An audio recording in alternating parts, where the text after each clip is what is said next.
Hello and welcome to all the men and women of the West. I'm Joe. Today's Warcraft video is the first of the Dragon Month Warcraft videos, so hope you don't mind that I just plunge on in. Now, dragons in Warcraft are recently getting a lot of excitement with the Dragonflight WoW release. I figured this would be a good time to explore the origins of dragons in Azeroth. Dragons are weirdly fairly native to Azeroth, in that the first beings were really the gods and the spirits, the various elemental spirits that you see often summoned in WoW. But a lot of these spirits are far more ancient than any of the typical inhabitants of the world. In the ancient past, the great elementals were, of course, sealed and imprisoned. Many of those that were not imprisoned happened to begin to evolve. Many of them took physical shape, so that they likely incarnated themselves in a like manner as some of the Valar did in Tolkien's Legendarium when entering the world of Arda. That is to say that they created for themselves a bit of a container and then breathed their spirit into it. And that the more time they spent in the container, the less they could divorce themselves from it. Good examples of this are Melian and Melkor,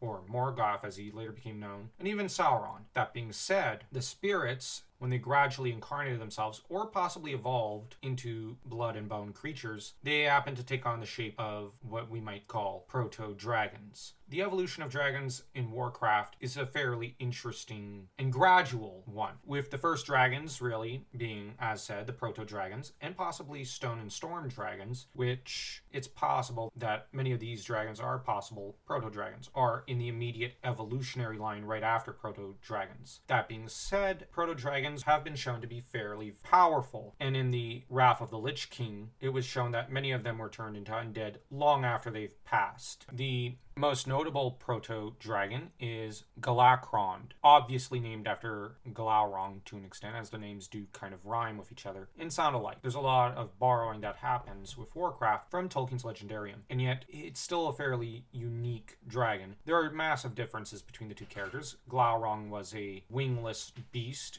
intent on deception and trickery, while Galakron was a more destructive creature who had very little of the same archetype and was not really a servant of another being, quite like Glaurung was towards Morgoth. That being said, Galakron shares a similar nickname as Glaurung, that is to say the progenitor of dragonkind. The difference is that there was no real dragon currently wandering around with Glaurung. Galakron, though, would end up resorting to cannibalism over the course of his life, consuming other proto-dragons, and this is really something that I found fairly fascinating, in that there's an ancient belief in some cannibalistic tribes that when you would consume someone, you would gain their strength. There were native tribes that spread stories of the Wendigo, that is to say a creature that did do this, originally a man but got deformed, but the more he ate others, the more gluttonous he became and the more twisted he became, because he began to absorb into himself negative spirits as well. Galakron, though,